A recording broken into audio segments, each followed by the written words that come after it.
Hello everyone, welcome back to youth competition time. कैसे हो दोस्तों आप सब? आई होप आप सब काफ़ी अच्छे होंगे।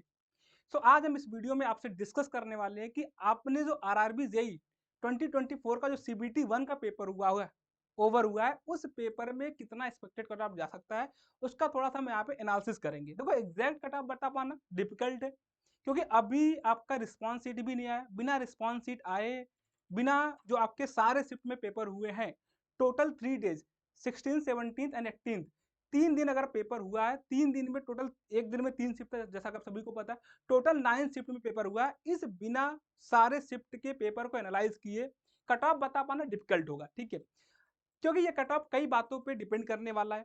कई बातों पे डिपेंड करेगा, बहुत सारे फैक्टर है जो कट ऑफ को डिस्टर्ब करते हैं, जिसपे कट ऑफ डिपेंड करता है। तो अगर हम उन सारे फैक्टर को कंसीडर नहीं करा जाएगा तो आप एक्सपेक्टेड कट ऑफ बता ही नहीं सकते हो। उसके बाद भी अगर आप सारे बातों को कंसीडर कर लो, उसके बाद भी आप जो कट ऑफ एक्सपेक्ट करो उतना ही आए, ये भी श्योर नहीं है, ठीक है। तो मैं आपको सबसे पहले ये बात बता देना चाह रहा हूँ कि ये एक मेरा पॉइंट ऑफ व्यू जो मुझे लगता है कि एक्सपेक्टेड कट ऑफ जा सकता है, वो मैं यहाँ पे आपको बताऊंगा। उसमें मैं जो सबसे बड़ा फैक्टर कंसीडर करूंगा वो ये रहेगा कि लास्ट टाइम किस जोन में क्या कट ऑफ गया है, उसी के बिहाफ पे, उसी के बेसिस पे मैं इस बार का कट ऑफ एक्सपेक्ट करूंगा, ठीक है। तो सबसे पहले अगर मैं आपसे बात करूं तो देखो अभी क्या है कि जो मैं बताऊंगा उसमें एक और बात है कि अभी मैंने कुछ स्टूडेंट से डिस्कस करा है जिन्होंने डिफरेंट डिफरेंट एग्जाम में जिन्होंने अपीयर हो रखे हैं। उसमें भी सबसे बड़ा डिफिकल्टी क्या, अगर मैं उसकी भी बात कराऊं, उसका भी बहुत ज्यादा बेनिफिट नहीं है। क्यों नहीं बेनिफिट है? तो एग्जाम हाल से जब बच्चे निकल रहे होते हैं ना, उनको 100 क्वेश्चन तो नहीं पता होते हैं। अरे 100 तो छोड़ो, किसी से अगर 20 क्वेश्चन भी आप पूछ लो, 20 भी कोई नहीं बता पाता है। उसमें भी अगर सारे शिफ्ट के टोटल 9 शिफ्ट हैं, सारे शिफ्ट के बच्चों से सारे सवाल पूछ पाना, फिर उसके डिफिकल्टी लेवल को कंपेयर कर पाना, ये थोड़ा सा डिफिकल्ट बात है। वो अलग बात है कि कभी कभी क्या होता है कि आप जिस शिफ्ट में पेपर दे रहे हो आपको लगता है वो शिफ्ट टफ है, बाकी शिफ्ट आसान होगा। ये हर किसी के साथ है, हर किसी को यही लगता है कि मेरा जो शिफ्ट है वो टफ है। हाँ, ये अलग बात है कि मैं ये बात जरूर बोल सकता हूँ दावे के साथ, जो स्टार्टिंग वाले शिफ्ट होते हैं उसके पेपर थोड़े से इजी हो जाते हैं। जो लास्ट वाले पेपर होते हैं उसके सिर्फ थोड़े से डिफिकल्ट हो जाते हैं, क्योंकि वो क्या होता है कि बाद में नॉर्मलाइजेशन का खेल होता है, तो टॉपिक नहीं चेंज करते जाता, वो सेम टॉपिक से क्वेश्चन फॉलो करते हैं, बट उस क्वेश्चन का लेवल फिर बढ़ जाता है। जैसे अगर मैं बात करूं कि जो स्टार्टिंग के शिफ्ट थे उसमें देखना क्या है, अगर मैं थोड़ा सा डिस्कस कर लेता हूँ थोड़ा सा इसके पहले, कि अगर मैं आपसे बात करूँ जो स्टार्टिंग के 16 दिसंबर वाले जो शिफ्ट थे, उसमें अगर आप बात करो कि देखो ए प्लस बी प्लस जो सी प्लस का होल क्यूब वाला क्वेश्चन था, ये 3-4 क्वेश्चन थे। V equal to I R पे जो क्वेश्चन था, ये इसमें 3-4 क्वेश्चन थे। ओजोन लेयर पे जो क्वेश्चन था, उस पे 3-4 क्वेश्चन थे। इन्वायरमेंटल के कुछ क्वेश्चन थे, ठीक है, ईवीएस के कुछ क्वेश्चन थे, 4 से 5 क्वेश्चन थे।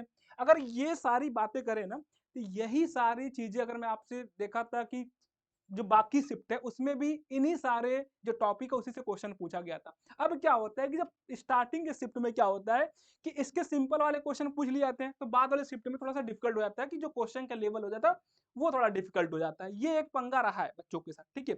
थोड़ा सा एक केस ये भी रहा है कि इस बार का जो पेपर था, ऐसा माना जा रहा है कि इस बार का जो पेपर है उसमें जो एप्टीट्यूड वाला जो पोर्शन है उसका जो कैलकुलेशन वाला पार्ट है वो थोड़ा सा टफ था। क्वेश्चन सिंपल थे, सिंपल टॉपिक से थे, वही सब टॉपिक से थे जिससे हर बार क्वेश्चन पूछा जाता है। दिक्कत ये था कि इस बार जो क्वेश्चन था वो थोड़ा सा कैलकुलेटिव था, क्वेश्चन थोड़ा सा कैलकुलेटिव था, लेंदी क्वेश्चन था, यानी कि विदाउट कैलसी। देखो होता है क्या कि अभी हम लोग का एक हैबिट बन चुका है, क्योंकि हम लोग टेक्निकल क्वेश्चन जब सॉल्व कर रहे होते हैं तो हम लोग के पास एक हैबिट बन चुका है कि हम कैलसी यूज कर लेते हैं।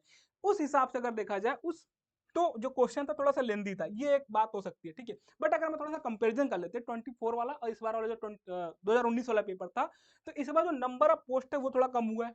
जो नंबर ऑफ पोस्ट अगर आप देखोगे तो इस बार का जो नंबर ऑफ पोस्ट है वो कितना है, वो 7,951 पोस्ट है। लेकिन इसके पहले जो एग्जाम हुआ था उसका जो पोस्ट है वो कितना नंबर ऑफ पोस्ट है, टोटल जो नंबर ऑफ पोस्ट है वो कितना है, 13,487 नंबर ऑफ पोस्ट है। तो अगर हम इस हिसाब से देखें, अगर इसके अकॉर्डिंग बात किया जाए कि नंबर ऑफ पोस्ट, जो नंबर ऑफ वैकेंसीज है वो कम हुआ है, तो उसके हिसाब से जो नंबर ऑफ जो कट ऑफ होना चाहिए वो थोड़ा सा ज्यादा होना चाहिए, कट ऑफ थोड़ा सा बढ़ना चाहिए। लेकिन कुछ और बात हम कंसीडर करें कि जो लेवल ऑफ पेपर है इस बार का और लास्ट टाइम को जो लेवल ऑफ पेपर, देखो लास्ट टाइम वाला जो पेपर सबके सामने, इस बार वाला पेपर आप सभी के सामने आ जाएगा, 2-3 दिन में रिस्पॉन्स शीट आ जाएगा, तब ज्यादा बेटर बता पाएंगे। बट अभी के हिसाब से माना जाए जो इस बार का जो पेपर का लेवल है वो लास्ट टाइम से थोड़ा सा ज्यादा हार्ड बोल सकते हो, थोड़ा सा डिफिकल्ट बोल सकते हो इस बार का जो पेपर है, ठीक है। दूसरी बात ये है ना कि इस बार जो नंबर ऑफ स्टूडेंट है, ये क्या है, नंबर ऑफ स्टूडेंट इस बार थोड़े से कम है। पिछली बार जो नंबर ऑफ स्टूडेंट थे जिन्होंने अप्लाई कर रखा था आरआरबी जेईई के लिए, वो ज्यादा थे। तो ये भी एक फैक्टर है कि जो नंबर ऑफ स्टूडेंट है इस बार थोड़े से कम है, और लास्ट टाइम जो नंबर ऑफ स्टूडेंट थे वो क्या थे, थोड़े से ज्यादा थे। तो अगर आप इन सारी बातों को क्लब करोगे ना कि टोटल नंबर ऑफ जो पोस्ट है वो कम हुआ है, उस हिसाब से कट ऑफ क्या होना चाहिए, बढ़ना चाहिए। लेकिन जो लेवल ऑफ पेपर, जो इस बार लेवल देखा जा रहा है पेपर का, वो आप बोल सकते हो जरूर कि थोड़ा सा लेवल पिछली बार से ज्यादा डिफिकल्ट है। दूसरी बात ये है कि जो नंबर ऑफ स्टूडेंट थोड़ा सा कम है, तो एक ये फैक्टर आप कंसीडर कर सकते हो कि कट ऑफ को बताने के लिए। दूसरी अगर हम बात करें, एक और बात अगर आप सुनो कि जो दूसरी बात किया जाए ना कि लास्ट टाइम का एक बार कट ऑफ आप देख लो। लास्ट टाइम का जो कट ऑफ है, ये अगर हम जोन वाइज कट ऑफ की बात करें, देखो ये जो सीबीटी 1 का कट ऑफ है जोन वाइज, कि जो आपके पास मेजर जोन है, मैं उन सारे जोन का यहाँ पे कट ऑफ आपके सामने मेंशन कर दिया। ये सारे लास्ट ईयर के कट ऑफ है। अगर हम बात करें, आप एक एक जोन उठा के देख लो, अगर आप एक एक जोन उठा के देखेंगे तो जनरल, ओबीसी, एससी और एसटी, इन सबका कट ऑफ यहाँ पे मेंशन है। अब इसमें हो क्या रहा है, इसमें आप देखना इसमें हो क्या रहा है। इसमें अगर आप देखोगे ना, जैसे चंडीगढ़ क्या है, चंडीगढ़ में अगर आप देखोगे जनरल कट ऑफ कितना गया, 71.1 गया है। और अगर हम यहीं पे देखें बिलासपुर में, बिलासपुर का कट ऑफ कितना गया है, बिलासपुर छोड़ो, तिरुवनंतपुरम का देख लो 52 गया है। यहाँ पे देखो 53 गया, कितना बंगलोर का कट ऑफ। चेन्नई का कट ऑफ भी कितना गया, 66 गया है। बट अगर हम देखें ना, तो यहाँ पे मतलब जो लास्ट ईयर एग्जाम हुआ उसी में क्या कट ऑफ में 10 नंबर 12 नंबर का वेरिएशन है। कितना देखो, अगर हम एवरेज देख लें, मतलब 52 तो फिर भी सबसे कम वाला हो गया, एक दो जगह पे आपको मिलेगा, बैंगलोर में मिलेगा। लेकिन अगर हम वैसे भी देखें तो देखो कितना 66 है, 65 है, इधर 66 है। ठीक है, तो मतलब आप मान के चलो कि 7 से 8 नंबर के कट ऑफ का तो ऐसे ही आपको डिफरेंस मिल जाएगा केवल जोन वाइज चेक करने में।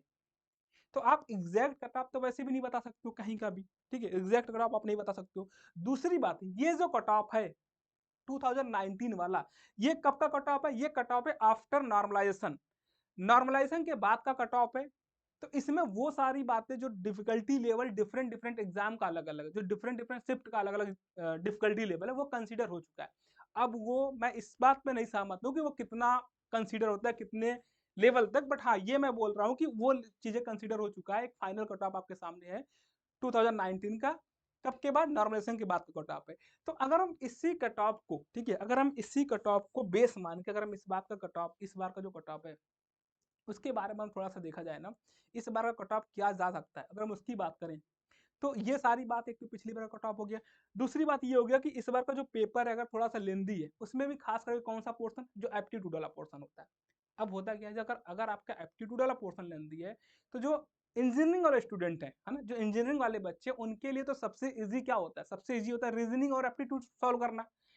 अगर आप मोस्टली देखोगे कि काफी सारे बच्चे ही ऐसे होंगे जो इसी पे डिपेंडेंट होंगे कि सर मेरे को सीबीटी 1 निकाल लेना है, केवल क्वालिफाई करना है, नंबर तो इसके ऐड होने नहीं है। जब सीबीटी 1 को केवल क्वालिफाई करना है तो अपन क्या करेंगे, रीजनिंग और एप्टीट्यूड वाले पोर्शन को सही करेंगे, बाकी थोड़ा बहुत जनरल साइंस वाला क्वेश्चन सही करेंगे, उसी का अपना सीबीटी 1 क्लियर हो जाएगा। बहुत सारे बच्चों का तो ये टारगेट होता है सीबीटी 1 के लिए। अब वो बच्चे यहाँ पे फंस जाएंगे जिनका ये टारगेट था कि अपन क्या करेंगे, रीजनिंग और एप्टीट्यूड के बिहाफ पे, उसके बेसिस पे अपन एग्जाम क्लियर कर लेंगे। उनके लिए थोड़ी सी डिफिकल्टी हो गई होगी अगर वो क्या कर पाएंगे, अगर वो एप्टीट्यूड अच्छे तरीके से सॉल्व नहीं कर पाए होंगे, क्योंकि जैसा कि आप लोग बता रहे हो कि पेपर थोड़ा सा क्या था, लेंदी था, कैलकुलेटिव क्वेश्चन पूछा गया था। बट वहीं पे कुछ ऐसे भी बच्चे होंगे जो थोड़ा से डिपेंडेंट होंगे जनरल साइंस वाले क्वेश्चंस पे या जीके जीएस वाले क्वेश्चंस पे। उनके लिए पेपर में थोड़ा सा अगर उनका वाला जो क्वेश्चन फंसा होगा, उनके लिए क्या होगा, थोड़ा सा कट ऑफ उनके लिए लगा होगा, थोड़ा पेपर सॉल्व करने लायक है। ठीक है, अब सवाल यहाँ पे ये है कि जो अटेम्प्ट है, टोटल अटेम्प्ट कितना है बच्चों का। तो जो टोटल अटेम्प्ट रहा है बच्चों का, वो अगर देखा जाए तो बहुत सारे बच्चे ऐसे भी हैं जो जिनका कहना है कि सर 80 प्लस अटेम्प्ट है। बहुत सारे बच्चे आपको ऐसे मिलेंगे जिनका कहना है ये सर 80 प्लस 80 85 प्लस अटेम्प्ट है। ठीक है, दूसरे कुछ बच्चे ऐसे भी जिनका कहना है सर मेरा अटेम्प्ट तो बहुत ज्यादा नहीं है, 65 टू 75 तक का अटेम्प्ट है, बट सर मुझे लगता है कि मैंने रीजनिंग और एप्टीट्यूड वाले पे ज्यादा मैं डिपेंड था। वहां के जो क्वेश्चन होते हैं, देखो अगर हम बात करें, देखो दो चीजें हैं, पूरा जो खेल है ना सर अटेम्प्ट का नहीं है। आपने अटेम्प्ट क्या कर रखा है इसका कुछ भी मायने नहीं रखता है कि आपके कितने नंबर आने हैं। पूरा जो गेम रहने वाला है कि आपके टोटल एक्यूरेट क्वेश्चन कितने हैं, आपने कितना एक्यूरेटली कितना अटेम्प्ट किया, आपका एक्यूरेसी कितना इस बात पर डिपेंड करेगा। तो अगर आपने 80 85 भी अटेम्प्ट कर दिए, लेकिन अगर उसमें से 10 15 क्वेश्चन गलत हो गए, आप समझो ना, अगर आपने 80-85 क्वेश्चन अटेम्प्ट कर दिए और आपके कितना हो गए, अगर आपने इतना अटेम्प्ट कर दिए 80-85 क्वेश्चन और आपके 15 क्वेश्चन भी गलत हो गए, 12 से 15 क्वेश्चन अगर गलत होते हैं तो 12 से 15 नंबर दिए जाएंगे और साथ में इसका कितना जाएगा, साथ में इसका 1/3 यानी कि कितना 4 to 5 नंबर ये भी जाएंगे आपके माइनस में, 4 to 5 नंबर ये भी जाएंगे माइनस में। और कुछ बच्चे ऐसे भी जिनका अटेम्प्ट कितना, जिनका अटेम्प्ट 70 के आसपास है, ठीक है, जिनका अटेम्प्ट 70 के आसपास है, 75 अटेम्प्ट है, उनके लिए प्लस पॉइंट अगर ये हो जाएगा कि अगर उन्होंने क्या रखा होगा, अगर उन्होंने एप्टीट्यूड और रीजनिंग वाले पोर्शन पर ज्यादा डिपेंड होंगे तो उनके निगेटिव वाले जो चांस है वो कम हो जाएंगे। आप समझे इस बात को कि जो एप्टीट्यूड में क्या हो रहा होगा भाई, अगर एप्टीट्यूड में आपके आंसर आ रहे होंगे तभी तो आप टिक कर रहे होंगे। जनरल साइंस में हो सकता है कि आपको लग रहा होगा सर ये बात सही है, ये ऑप्शन सही है, बट हो सकता है कि दूसरा सही हो। जनरल साइंस वाले में ये दिक्कत हो सकता है, बट ये बात जरूर देख लेना कि आपके निगेटिव कितने आ रहे हैं। अगर आप इन सारी बातों को कंसीडर कर लोगे ना तो मुझे नहीं लगता है कि कोई ऐसा बच्चा होगा जो ये बता रहा होगा सर मेरे 80 मैंने अटेम्प्ट करा उसमें से 75 सही हो रहे होंगे, ऐसा बहुत मुश्किल होंगे। अगर है तो वेल एंड गुड है, उनका रिजल्ट तो 100% श्योर है। बट मैं एक जनरल बात बोल दूं कि अगर मैं कट ऑफ की बात करूँ, ये लास्ट टाइम का कट ऑफ है, ठीक है, ये देखो ये लास्ट टाइम का पूरा कट ऑफ है। अब इसमें मैं डिटेल में नहीं जा रहा हूँ, आप देख लेना यहाँ पे सारा पूरा लिस्ट लिखा हुआ है कि ओबीसी का कितना 62 है, अगर यहाँ पे 71 है ओबीसी का जनरल का तो 62 कितना है ओबीसी का है। देखो कितने का डिफरेंस है, यहाँ पे डिफरेंस देखना कितना है, 54 है या 62 है, 65 है तो यहाँ पे कितना 60 है। ये डिफरेंस देखो कितना, अगर हम एवरेज भी मान लेना, अगर हम एवरेज डिफरेंस मान ले तो कम से कम 5 नंबर का डिफरेंस आप तो मिनिमम बोल सकते हो कि जनरल और ओबीसी के बीच में मिलने वाला है। और यही सेम 5 नंबर 6 नंबर 8 नंबर बोल सकते हो डिफरेंस आपको कहाँ पे मिलेगा, यहाँ पे ओबीसी से एसटी के बीच में। इस बात को समझना आप, तो ये पूरा चार्ट आपके पास 2019 का है। अगर हम इस बार का एक्सपेक्टेड कट ऑफ बोले जाए इस बात पे तो आप कितना बोल सकते हो, आप खुद बताइए कि एक्सपेक्टेड कट ऑफ कितना आप बताएंगे। तो मेरे हिसाब से ये लगता है कि अगर हम इस बार का बताएं तो जनरल का कट ऑफ, अगर आपके मार्क्स कितने आ रहे हैं, अगर आपके मार्क्स आ रहे हैं 65 टू 70 मार्क्स आ रहे हैं। अब ये डिपेंड कर जाएगा कि आप किस जोन से अप्लाई कर रखे हो, अब इस बात पे डिपेंड करेगा आपने किस जोन से अप्लाई कर रखा है। अगर उन सारी बातों को कंसीडर करें तो 65 टू 70 जो आपका कट ऑफ जाने वाला है कि कोई बहुत टफ जोन है जहां पे नंबर ऑफ सीट बहुत कम होगी। देखो इसीलिए मैंने यहाँ पे नंबर ऑफ सीट भी आपको दिखा दिया है।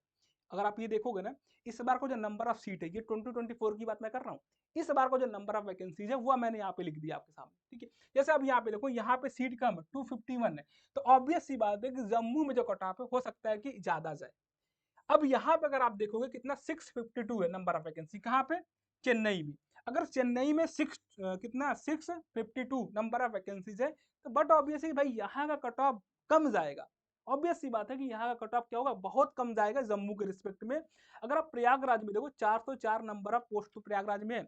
अब यहाँ पे भी वैकेंसी ठीक ठाक है, बट अगर आप प्रयागराज का देखोगे ना, प्रयागराज में वैकेंसी ज्यादा होती है, पटना में वैकेंसी ज्यादा होती है, फिर भी क्या होगा, फिर भी जो है कट ऑफ हाई जाता है। तो इन सारी बातों को अगर आप कंसीडर करोगे ना, तो मैं एक बात ये बोल सकता हूँ कि अगर आप जनरल में, अगर आपके इस बार का जो पेपर का लेवल था, अगर आप जनरल में 65 से लेकर 70 के बीच में मार्क्स ऑब्टेन कर रहे हो तो आप एक सेफ जोन में बोल सकते हो, आप अपने आप को एक सेफ जोन में रख सकते हो।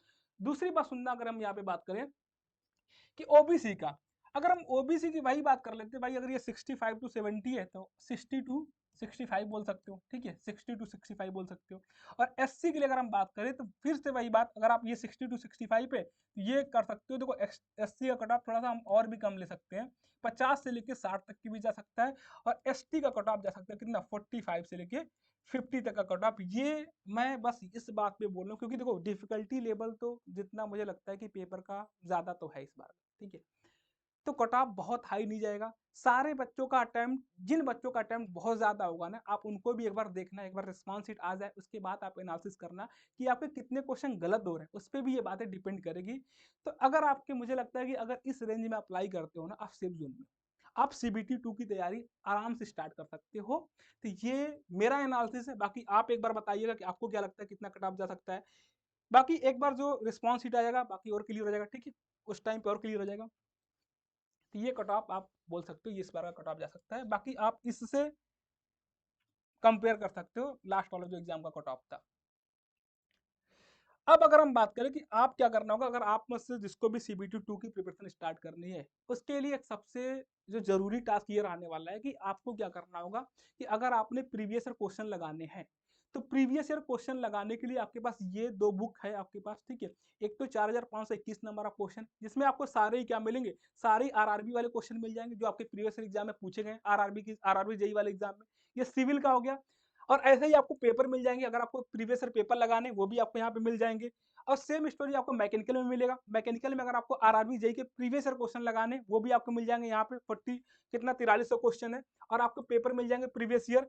और दूसरी बात, अगर आपको सिविल में जो आपको ये जो बुक है आपके पास, ये जो बुक है, अगर इस बुक का वीडियो सॉल्यूशन चाहिए, अगर इस बुक का वीडियो सॉल्यूशन आपको चाहिए, तो वो भी मैं आपको यहाँ पे करवा रहा हूँ। एक लक्ष्य बैच करके बैच लॉन्च किया गया, जिसमें आपको इस बुक का पूरा डिटेल्ड एनालिसिस मैं आपके सामने करवा रहा हूँ, जिससे आपको क्या हो जाएगा, आपको लास्ट टाइम एक अच्छे से रिवीजन मिल पाएगा, और जो पूरा क्वेश्चन है प्रीवियस ईयर उसका आपको एक डिटेल्ड एनालिसिस मिल पाएगा। तो ये आप ज्वाइन कर सकते हो। तो अभी के लिए इतना रखते हैं। So thank you.